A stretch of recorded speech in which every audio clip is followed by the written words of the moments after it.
Hello? Is this where I can get a laptop? Hello, yes it is, and welcome to the TRC.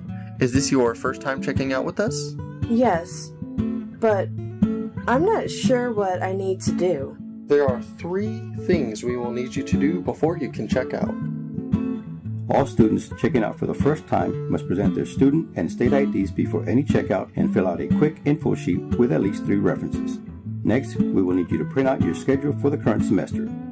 Once all this is done, the last thing we will need you to do is sign a contract and you're all set. All checkouts will be for 2 weeks at a time, and it's absolutely free. Free? That's right, F-R-E-E, free. For more information, call 361-698-2234. We are located in the St. Clair building right across from the library and Harvin Center.